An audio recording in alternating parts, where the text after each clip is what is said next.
What's up, guys? Amster Knows Hoops back today with another video, and today we are discussing episode 4 of the Rebuild Report, where I grade a rebuilding team and how they've come into their own and what they'll be doing going forward. So today, shout out to my man Anthony Moore from the Discord, link in the description. As always, we watch games, talk hoops all the time in there. Today we are talking about the 25-game losing streak Detroit Pistons. And before we get into it, don't forget to leave a like, comment, subscribe. And we have to talk about a little bit about some bright spots. I mean, to say that there's been no signs of things being good for this team, for the most part, you are correct.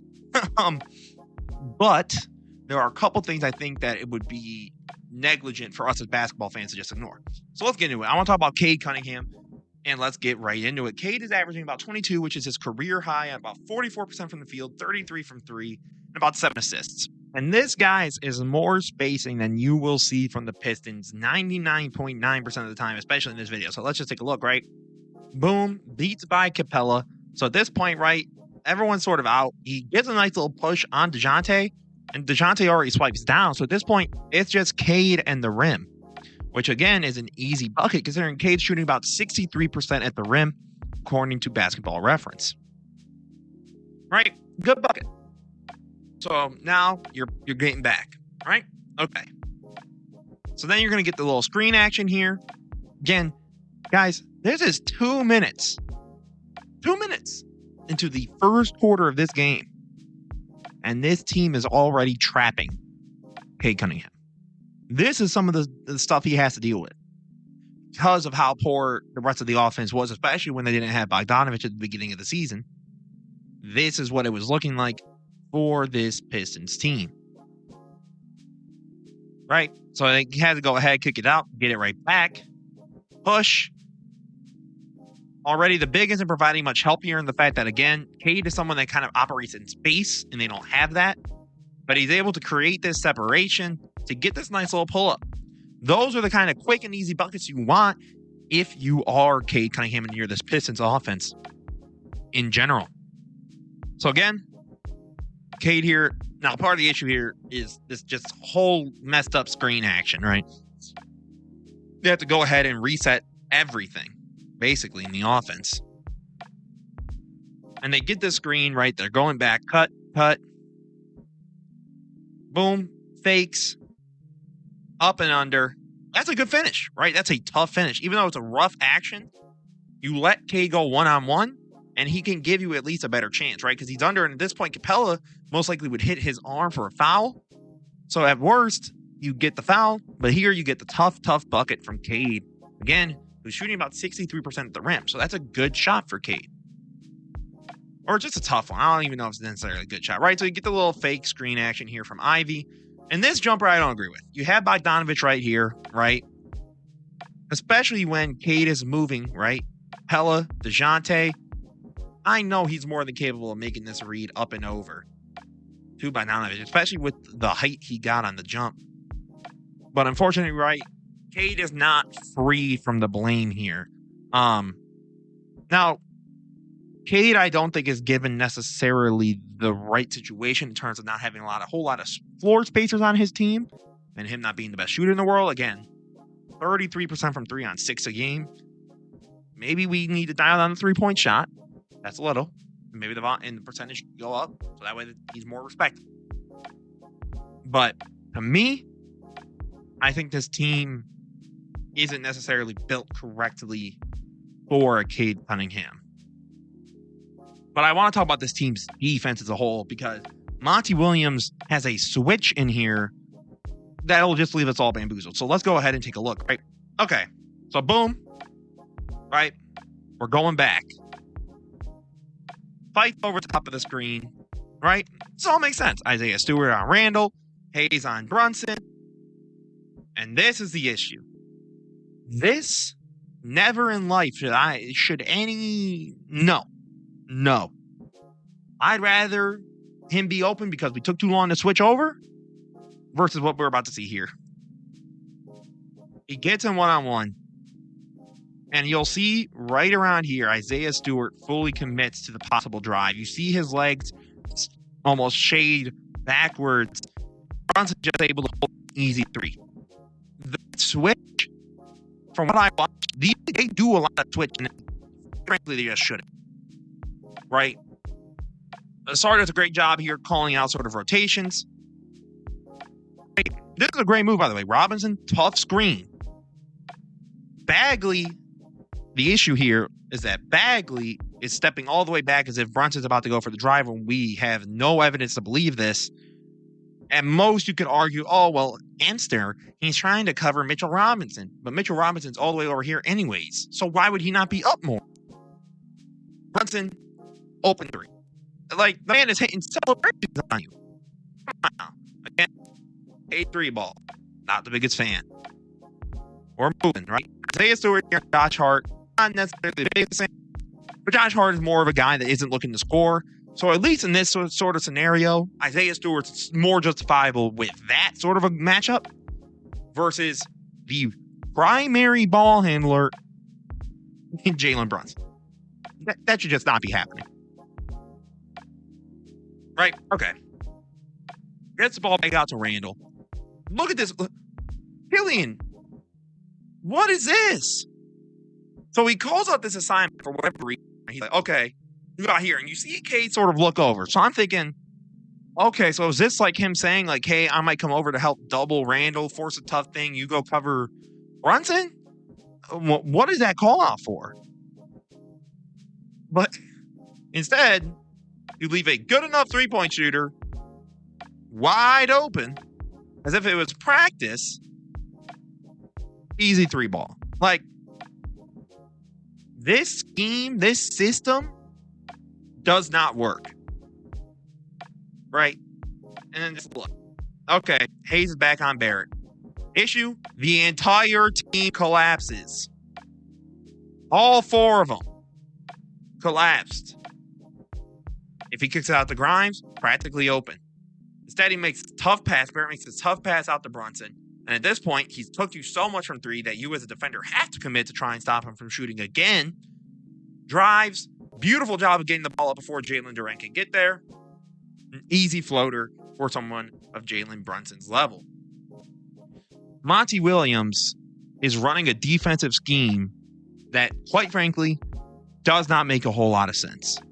Switching here should not be happening. They're bigs. I love Jalen Durant. I made a video about him. I think he's a huge part of their future. Like, he is someone that if I'm Detroit, I want to keep. And we can help not build around him, but build with him as a part of that franchise. And now I want to talk about probably my favorite Piston, outside of maybe Isaiah Stewart, because I actually knew him a little bit a long time ago. Sar Thompson. This kid, first of all, terrible shooter. That's okay, though. His defense and the IQ on defense and his ability is really, really something to talk about here. So let's get into it, right? So here he makes a tough read, right? Okay, that's rough. But he does such a good job. He's already back. Look how quick it is. It's just boom, boom, boom. Like, this is like some Slender Man. Like, this is like some horror movie stuff. He's just moving so quick. Boom. Swipes it down. And look at this pass, by the way, that comes up. Boom. Beautiful ball that only he can get. Right. Okay. You see him try and fight over. They set a little staggered screen action, possibly, for this. Right? But okay, Isaiah Stewart, already on Kelly Olynyk. Like that a million times more. Defensively, makes sense. Those are the switches. Okay, Monty, I see it. That's smart at basketball. I'm with you. But keeps going. Right? Fights over. Dribble handoff to Sexton. Asar does something really smart here. So you might say, well, Amster, he's swiping over. He's leaving his man open. But he's also making sure Colin Sexton's eyes and his head are down. And since they're down, he doesn't necessarily catch that. So then he goes for this pass, right? And then Asar just does a great job keeping up. And he sees the gather, right? He sees him try to gather and go up. Beautiful swipe, block, Pistons basketball. Huge play by Asar. The basketball IQ there, it's good. It's a good basketball IQ. And it's what he has, right? So, okay. You got Kelly Olynyk, right? First of all, he's on him. He's doing a great job with him. Like, he's not letting him show the size difference. Boom. Closes the gap, right? Like, immediately notices that his man basically just stuck to Kelly. And he just goes, no, I'm going to close this distance. Boom. Yet again, take a look at this here. Swipes right as he's trying to get the ball up. The timing, the IQ of these blocks and these steals are so good that, contradictory to what Gilbert Arenas foolishly said on his podcast, this dude is legit. Do I think he's the franchise player? No. But similar to Jalen Duren, he is a guy I want to build with in mind. This team is solid. Why this team's offense and why this team's spacing is so atrocious. In part, is because of their drafting and their personnel. And it's also in part due to just the way that Monty Williams and this offense is run. And I just don't get it, right? So let's get into it. So you're going to have Bagley here call for it, right? The DHO of sorts with Cade. But look at how shrunk this floor is. Now, that's the only issue with the Tsar. That man is shooting 15% from three. That is unacceptable. I get it. You're a rookie, and you'll learn. So that's well and good. 15% on about 2 a game, that's nuts. All right, so you have Killian Hayes here. And again, the man is sagged. So basically, the whole team can play within the arc, and they're chilling. So Sarr beats him off the dribble. Does a good little pump. Now, this gets blocked, but I like that idea, that little concept, right? Now, to me, I would have ran a little Bagley screen so that way you can try and navigate a little bit easier. But again, that's a great move by Shaedon Sharpe. But they get back, right? Okay. But I like that look from Nassar on offense, right? Sort of create for himself a little bit, helps Cade out so he doesn't have to do so much.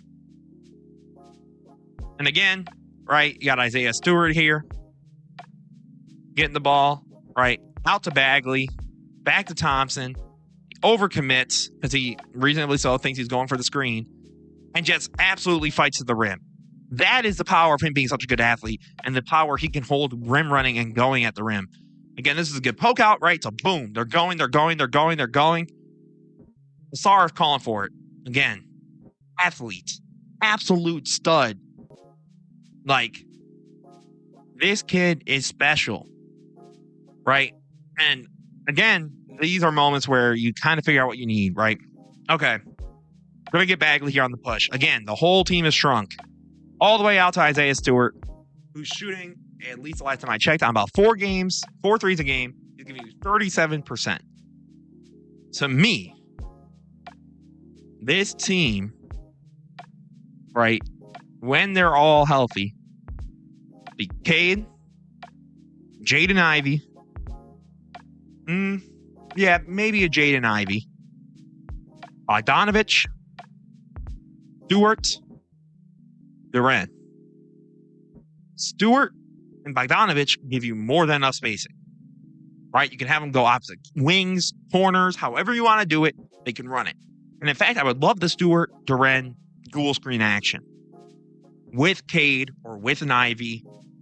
I think that's awesome. Now, my grade for this rebuild, to Neff. And I know what you're thinking, but Anstier, you just told us all. I know. But here's the other issue. I'm going to just put it as frank as I can. Killian Hayes should not be on this basketball team. I mean, the dude's averaging 31% from three, 43 from the field. And at some point, you just sort of have to take him as he is. And what he is not good enough for this squad. He doesn't get you more spacing around Cade. It doesn't make sense. Don't need James Wiseman here. Still don't get why he's there. You don't need Marvin Bagley, to me. Marcus Sasser's been a solid rookie for you. Like, they have solid pieces, but to me, what I'm not getting is Cade Cunningham is not a great shooter. He's solid from the mid-range, actually, right? And I've been doing some research on it. He's about like 43 or 50%, somewhere around there, from about the 16 feet, basically within the three-point arc before you get into the paint. But he's meant to be more of a driving kick. I'm operating inside. Let me move. But you have a bunch of non-shooters on this team. A bunch of them. Now, some of them, I'm not even necessarily mad at. Like Asar Thompson, I think will get the shot down. Do I think he's going to be a 40% three-point shooter? Hell no. But that is not to say that I don't think that this team should be better. Now, I do think people had a little bit unrealistic expectations. I don't think that on paper this team was really meant to do anything. Personally, I didn't see this team as a play-in team. If I had to bet my chips on some of these teams, I've done a rebuild report on that. I'm like, okay, they're probably going into the play-in offs. Orlando, Indiana, and maybe OKC if you consider them, they were in their rebuild. They're probably out of it now technically, but you get my point. Detroit was not on my short list of teams that I'm like, they're going to the next level this year. I just didn't see it. And I think part of the issue is that since they got these higher draft picks, they went with the flashiest name possible. Like, I like Jaden Ivey on this team. Not necessarily a shooter, right? I don't like you got Cade, right? And I get it because it's after you drafted Killian, which we weren't expecting him to be your franchise guy anyways. But to me, this team needs to figure out if Cade's truly the one. They also need less young guys. They have so many young players that is genuinely impossible to develop all of them. I don't know how you do it. It's humanly not possible. There's not enough minutes in a game of basketball to make it happen. So to me, they need to do somewhat what the Rockets are doing. Stack up on vets, real vets. Like, get guys in there that can help alleviate these pressure from these kids and also mentor them and show them how to get to the next stage. When you're in a team full of kids like yourself, it's going to be harder for you not to just keep trying your own thing. They need to make sure that they understand their roles. And you need to know if Cade Cunningham's the guy, because if not, you need to find out sooner rather than later before you pay him a lot of money and you're now stuck in an era that you don't want to be in. As always, guys, this is Answer Knows Hoops. Don't forget to like, comment, subscribe. I know this is I think my longest video, arguably to date. But this was a topic I feel so interested in and invested about through my research and through my time. So again, thank you all so much for your love and support. Have a beautiful rest of your day, guys. This was Answer Knows Hoops. Peace out.